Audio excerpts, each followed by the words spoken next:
É uma alegria estar aqui. Nós pedimos perdão aí pelos contratempos, mas essas coisas acontecem, né?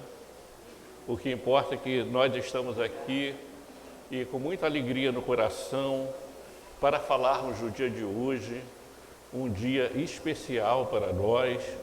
Hoje é dia 18 de outubro, né? Já existe uma lei que determina, que indica que hoje é o Dia Nacional do Espiritismo, uma data, não é? Que marca o reconhecimento do Espiritismo perante a sociedade, e também nós comemoramos 166 anos do lançamento de O Livro dos Espíritos.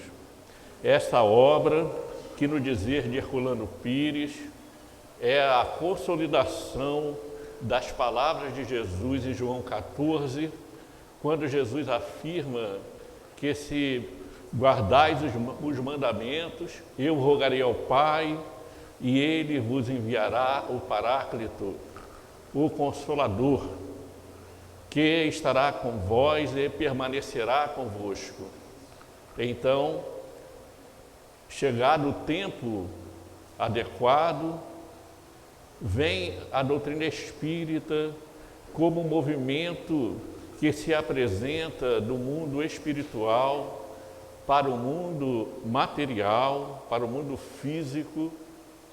Os espíritos, em várias partes do planeta, se organizam para promover esse movimento, e, a princípio, um movimento que desperta a curiosidade, que é visto como um passatempo, como uma diversão, como uma curiosidade, até que o professor Hippolyte Léon Denis Arrivail, que já havia encerrado a sua carreira de educador, um educador brilhante, que falava e escrevia em 5 línguas, que escreveu um plano de reforma da educação para o ensino francês e cujos livros foram adotados pela Universidade da França. Portanto, um intelectual consagrado e reconhecido no meio em que vivia. Esse homem toma conhecimento do movimento que se estabelece, da grande atração do momento.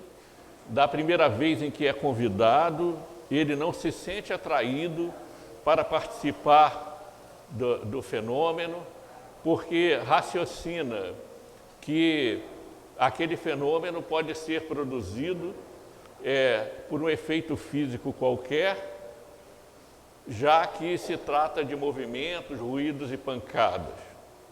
Mais tarde, ele toma conhecimento de que agora a comunicação é escrita. Então, isso lhe chama a atenção, porque ele faz a pergunta a si mesmo, a seguinte pergunta: como uma mesa que não tem nervos nem cérebro pode dar respostas aprofundadas sobre as variadas questões, não é, do interesse humano?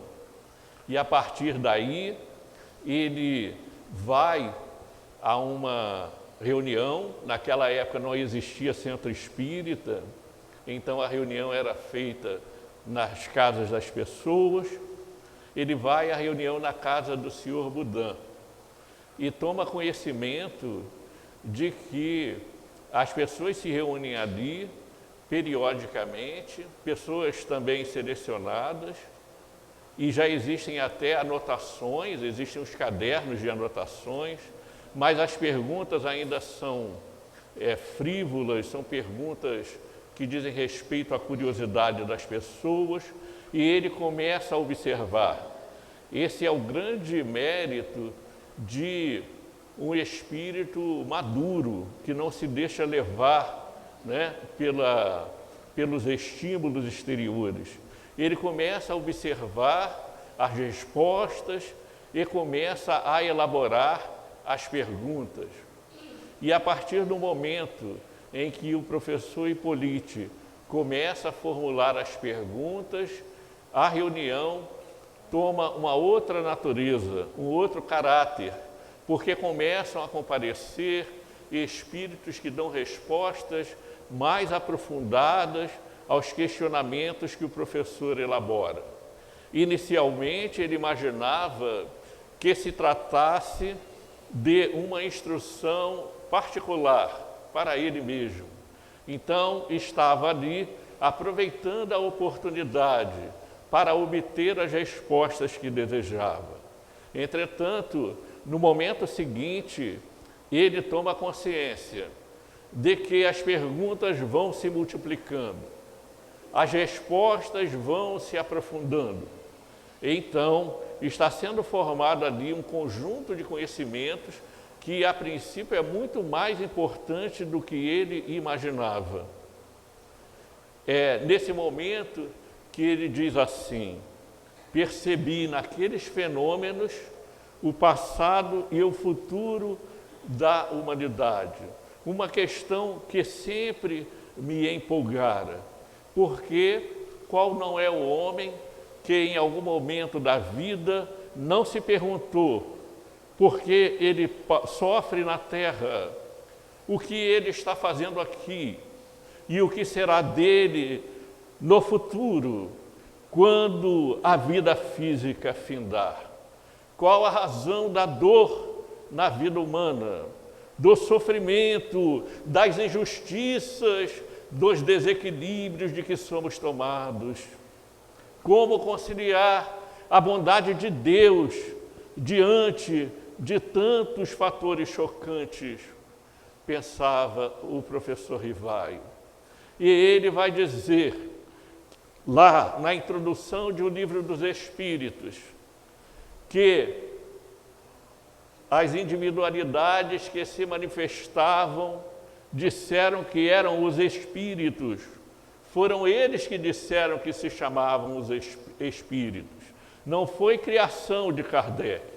Daí porque Kardec criou um neologismo, uma palavra nova para indicar que havia surgido uma ciência nova, o Espiritismo, cujo objeto de preocupação e de estudo é o espírito. Ora, então, começava ali, na casa do Sr. Boudin, com a ajuda das suas filhas, Julie e Caroline, e mais tarde da senhorita Jafé, as duas com 14 e a última com 17 anos, praticamente 3 adolescentes que serviam de instrumento para a manifestação do mundo espiritual. Dessa forma, a 18 de abril de 1857, foi lançado o Livro dos Espíritos, assinado por Allan Kardec. Ninguém conhecia Allan Kardec. Então, 18 de abril de 1857, diz Herculano Pires, também pode ser considerada a data de nascimento de Allan Kardec. Ninguém sabia de quem se tratava. Isso porque o renomado intelectual não quis colocar o seu nome no livro, para que o livro não fosse procurado por sua fama pessoal. Se o livro tivesse que vencer todas as suas dificuldades para se firmar, isso deveria se dar pelo seu conteúdo, pelo valor das informações ali encontradas, e não por um outro fator externo. Mas o fato é que Allan Kardec, o pseudônimo do professor Hipólite Léon Denis Rivaio, foi um nome trazido pelo espírito Zéfiro. O espírito Zéfiro, de alta envergadura moral, tinha sido sacerdote druida no tempo das Gálias com Allan Kardec, que foi uma das reencarnações do professor Hipólite. Então, ele pegou esse nome e colocou no livro. Mas vejam que interessante, o livro é dos Espíritos e vai esclarecer Allan Kardec que o livro foi escrito sob o ditado e por ordem dos espíritos. Inclusive foi revisado pelos próprios espíritos. Ele, na sua humildade, diz que coube-lhe apenas a tarefa de organizar e distribuir os assuntos e aperfeiçoar alguns textos.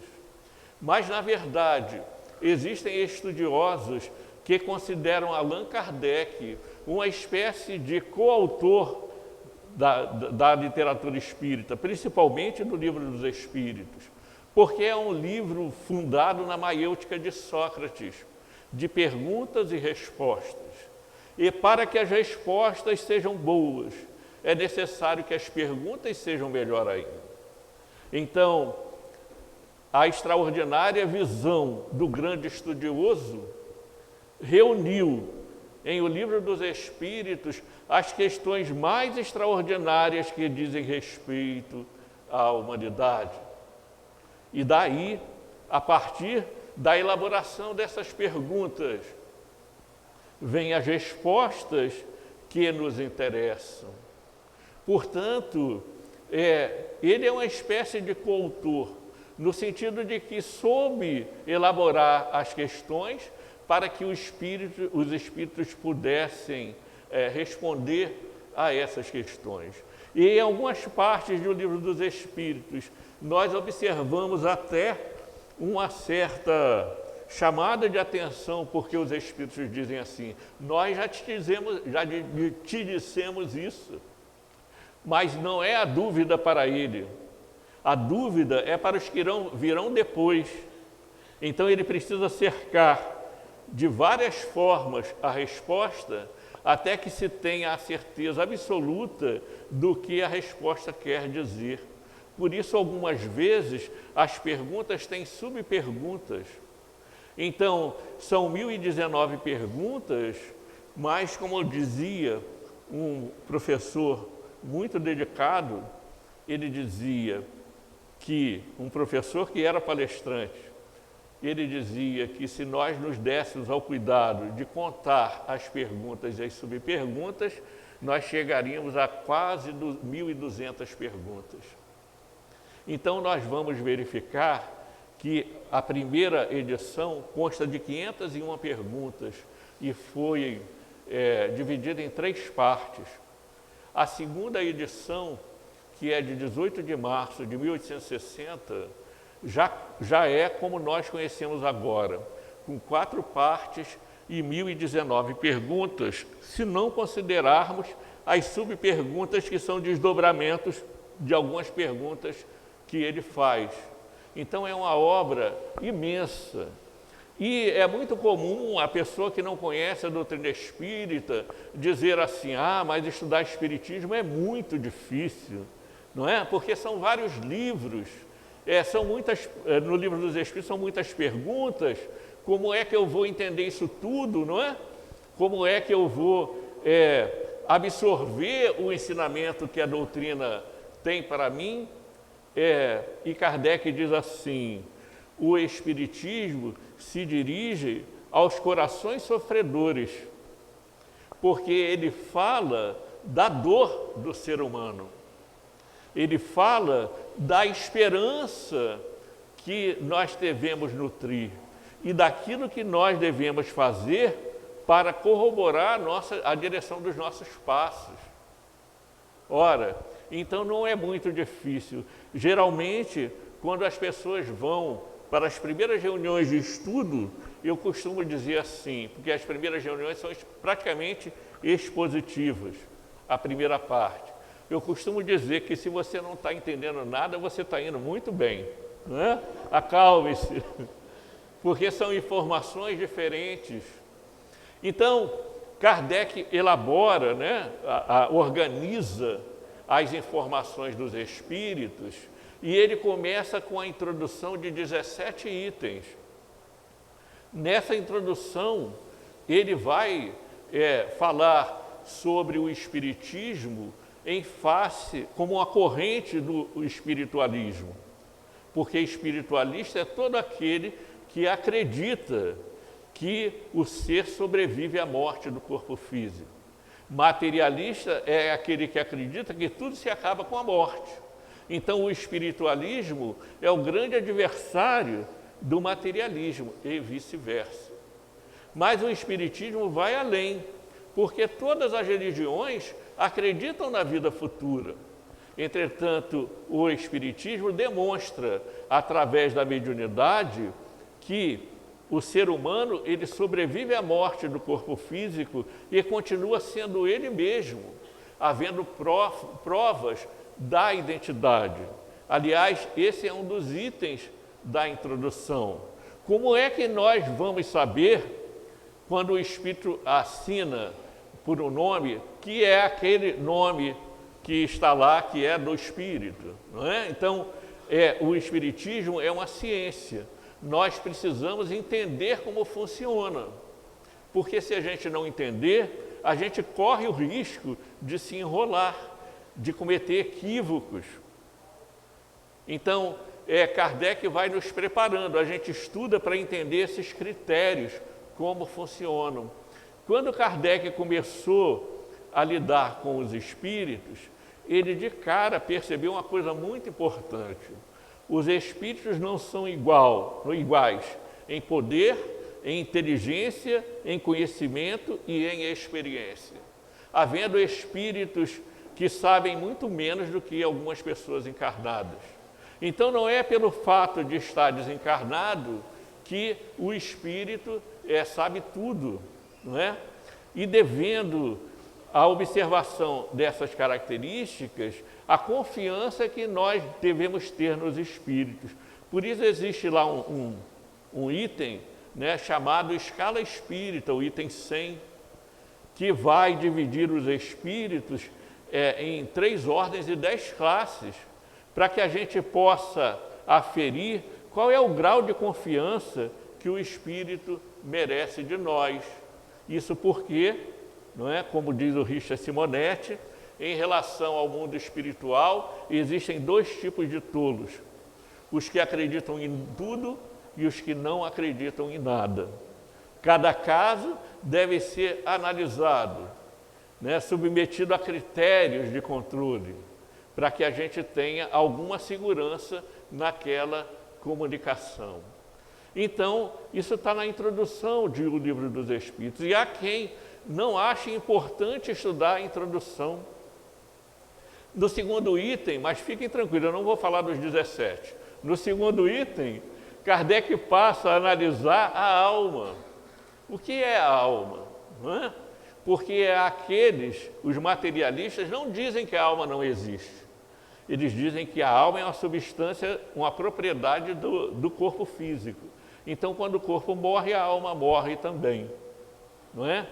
Os panteístas dizem que a alma retorna para o todo universal, mas ao retornar ao todo universal, ela é como uma gota d'água que se mistura ao oceano. Uma vez misturada ao oceano, nunca mais será possível retirar aquela gota d'água que caiu. Então, imagine isso com a alma. Então, a pessoa desencarna, ela voltaria para o todo universal. É um passo a mais, porque já fala da vida, fora do corpo físico.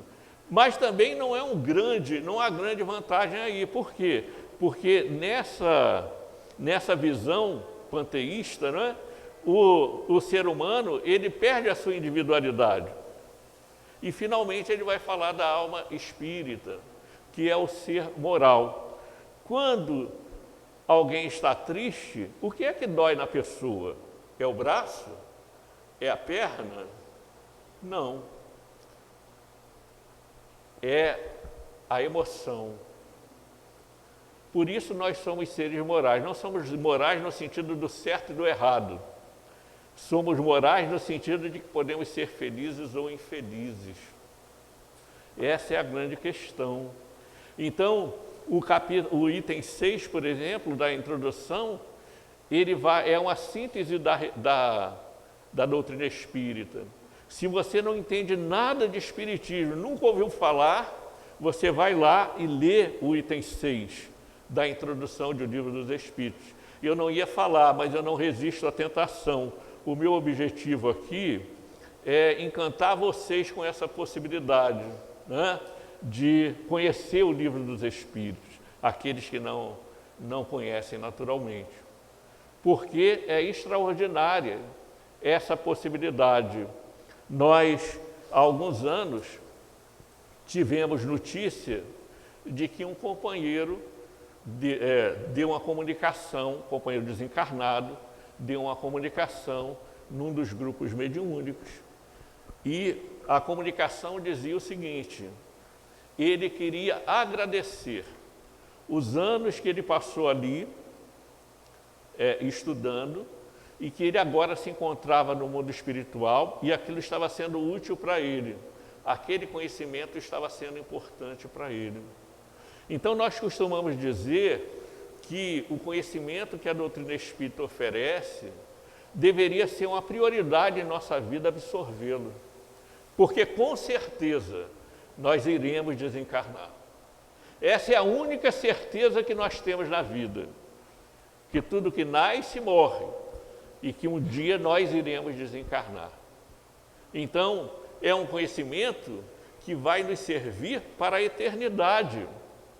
Não é um conhecimento que nos traga um resultado imediato de alguma vantagem material, de algum benefício, mas certamente é uma informação, é um conjunto de informações que vai nos iluminar para sempre. Então, quando as pessoas começam a estudar, eu costumo dizer isso, não é? Coloque como uma prioridade, porque é certo que ninguém ficará aqui, e isso muito nos interessa. Então, nós passamos pela introdução de Kardec e temos a introdução dos Espíritos em Prolegômenos. Essa é a introdução mais pequenininha, tem 2 páginas, não é? E nessa introdução, Kardec vem explicando como foi elaborado o livro e depois dá o texto que os Espíritos escreveram. Sabe quem assina esse texto? Paulo de Tarso, Santo Agostinho, Fénelon e outros espíritos dessa categoria. Mas como é que pode? Espíritos que quando encarnados, habitaram regiões diferentes da Terra, em tempos diferentes e em línguas diferentes, assinarem essa comunicação. Porque no mundo espiritual, a organização se faz diferentemente do mundo físico. No mundo físico, o mundo material, nós estamos limitados pela distância, pelo tempo, pelo idioma. No mundo espiritual, é tudo em função da elevação oral. Então, é possível espíritos que falaram idiomas diferentes entenderem diretamente pelo pensamento. Eles não precisam da palavra. É possível espíritos que viveram em séculos diferentes conviverem porque eles são imortais. Aliás, nós somos. Nós também somos espíritos, não é? Então, a gente vai vendo em Prolegômenos a categoria, não é? A dimensão, a excelência moral da elevação dos espíritos que assinam aquele texto. E aí nós vamos para as questões. Depois da gente estudar 3, 4 semanas só as 2 introduções, a gente começa a estudar a primeira parte do Livro dos Espíritos, porque esse livro ele foi dividido em 4 partes, e cada parte dessa deu origem a um livro posterior.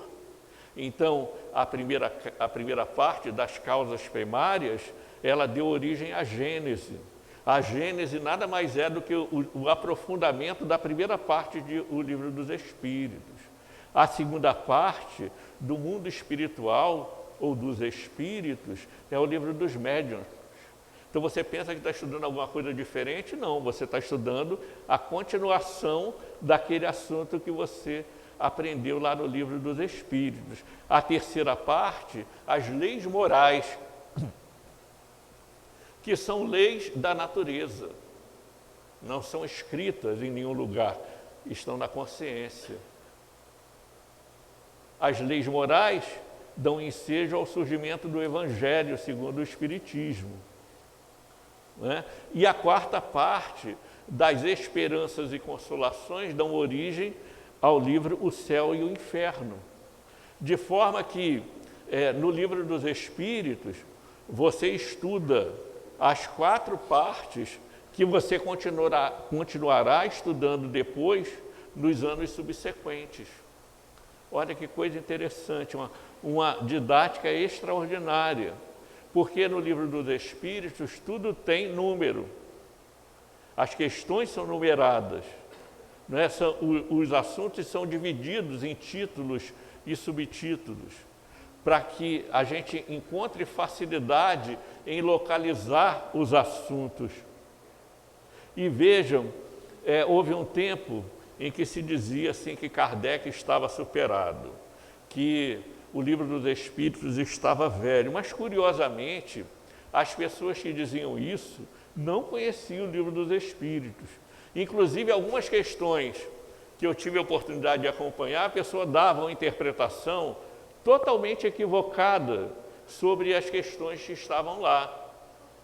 Então, escrito há tanto tempo, né, 166 anos, e a gente observa que no Livro dos Espíritos, quando a gente fala, por exemplo, na questão da reprodução, ele fala, Kardec faz a pergunta sobre se é lícito obstar a reprodução, não é? Se é lícito controlar os recursos da natureza para controlar a produção ou regular a existência dos seres, dos animais.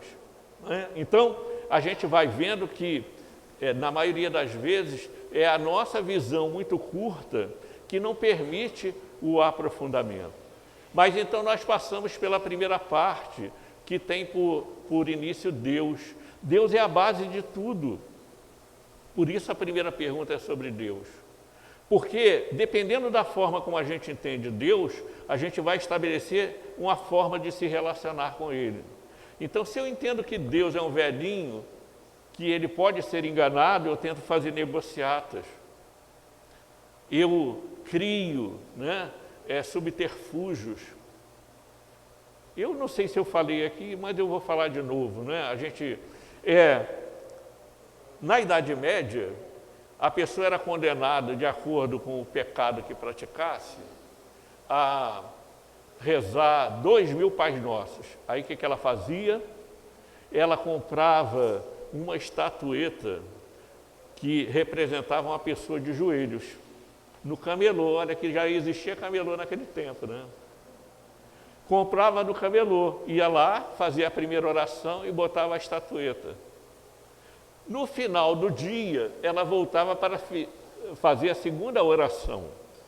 As outras 1998, se considerava que quem fez foi a estátua, a estatuazinha. Olha que grande negócio, não é? Que esperteza. Por quê? Porque se tem a ideia de que Deus pode ser enganado, Deus é um velhinho, não é? Então, o Deus que o Espiritismo prega é o Deus das galáxias, o Deus que construiu o universo, não é um Deus tribal. Ele não está a serviço de mim nem do meu povo, não é? Ele é um Deus do universo. Ele não é o Deus que está em cima do monte, porque se acreditava que o monte era onde o céu ficava escorado, né? Os cumes das montanhas. Então, se aproximar de Deus, eles entendiam que era fisicamente, então a pessoa tinha que subir ao monte para orar, né? Porque ela queria estar fisicamente, ela não entendia o que era espiritualmente, o que era o mundo espiritual, o que era a aproximação afetiva. Por isso tem gente até hoje, com todo o respeito que nós devemos ter e carinho, que acredita na volta física de Jesus. E eu tenho uma má notícia para dar: Jesus não vai voltar. Sabe por que ele não vai voltar? Porque ele nunca foi embora, só por isso, não é? Então, ele nunca foi embora. Então, por que ele vai voltar? Jesus fala dos novos tempos que o Livro dos Espíritos inaugura.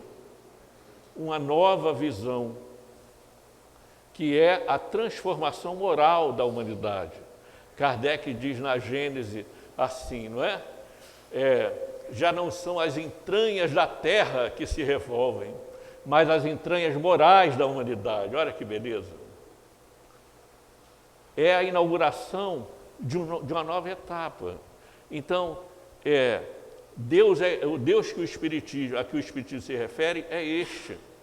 Então, não tem cultos, não tem cerimônias, não é? Não tem paramentos, ornamentos, não tem hierarquia sacerdotal, não tem profissional da religião, não tem. Porque o que importa é o coração. É o coração que importa. É a religião natural, diz Kardec. Não é a religião criada pelo homem, porque a religião criada pelo homem tem todos esses componentes. É a religião natural, no sentido de que o homem se dirige, o ser humano se dirige a Deus. Não é?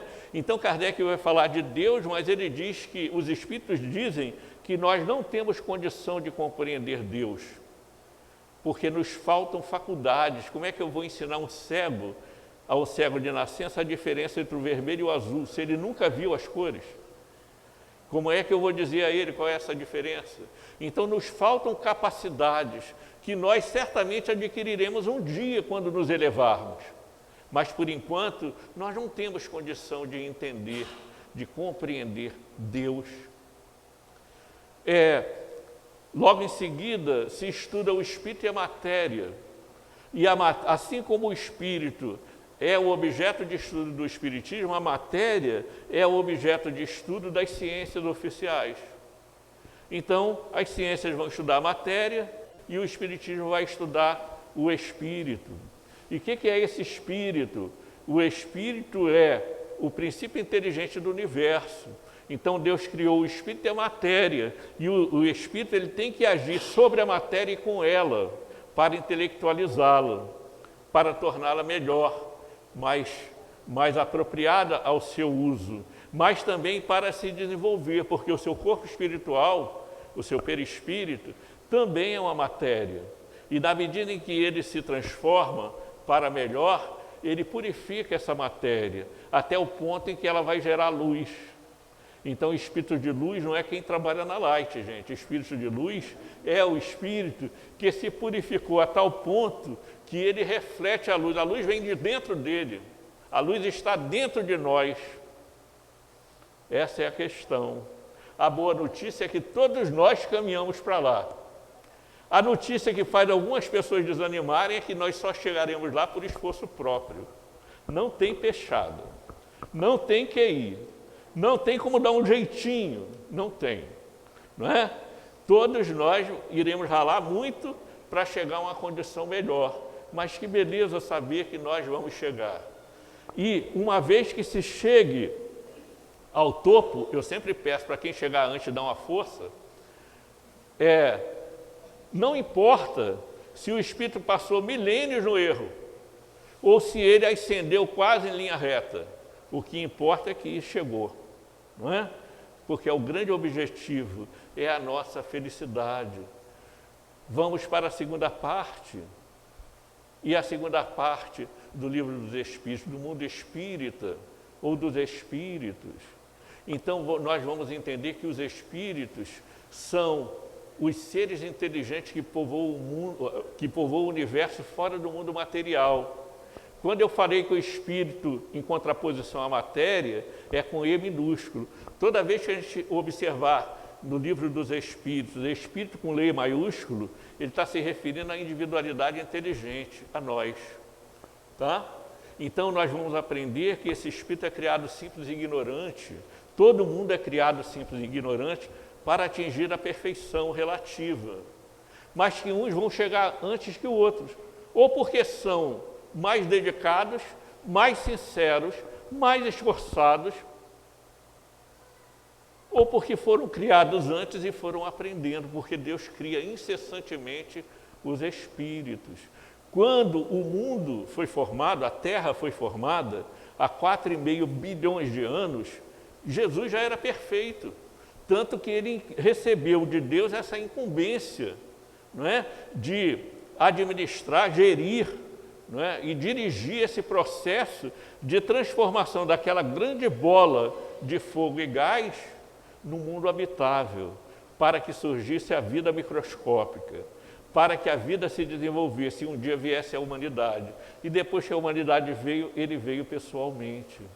Então, a doutrina espírita, ela nos fala de esperança, de consolação, mas ela também diz que os nossos sofrimentos, as nossas dores, elas são necessárias para a nossa maturação, para o amadurecimento afetivo, emocional, para ampliar o discernimento. As pessoas pensam que a gente reencarna só para sofrer. Não é verdade. A gente faz muitas amizades, a gente aprende muitas coisas, a gente desenvolve as nossas capacidades. E na medida em que nós reencarnamos, porque a encarnação é uma imposição de Deus para a evolução, nós vamos ampliando o leque das nossas simpatias, das nossas ligações afetivas. Olha que beleza, né? Nós sabemos que esses mundos, físico e espiritual, eles se interpenetram. Então, o mundo espiritual não está lá longe, ele está aqui também, porque são dimensões diferentes, não é? Mas são dimensões que coexistem no mesmo espaço. Nós sabemos que somos seres pensantes. Nós estamos sempre elaborando pensamentos. Nós estamos sempre modificando alguma coisa com as nossas ações que derivam dos pensamentos. Nós estamos sempre ou imaginando, ou recordando, ou realizando alguma coisa pelo pensamento. Então nós somos co-criadores, mas esse pensamento não acontece desligado do resto. Nós estamos num grande oceano mental e nós recebemos influências dos espíritos, como nós também influenciamos os espíritos. Eu fico pensando às vezes, essas pessoas que estão aí, que aparecem de vez em quando nessas tragédias que caracterizam o nosso mundo, não é? Parece que a coisa aconteceu de repente, mas não. Ele não tem, já estou terminando, ele não tem, aquilo não é ideia só dele, nada para o mal ou para o bem é ideia só nossa.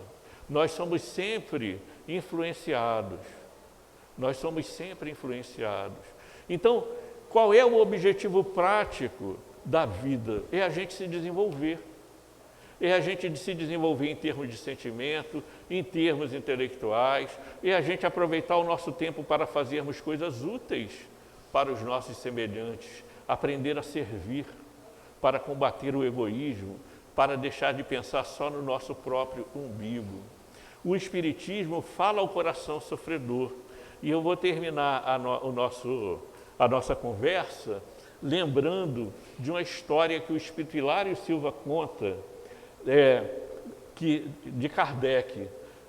Houve um momento em que o Livro dos Espíritos havia sido publicado e imediatamente levantaram-se várias vozes para contestá-lo.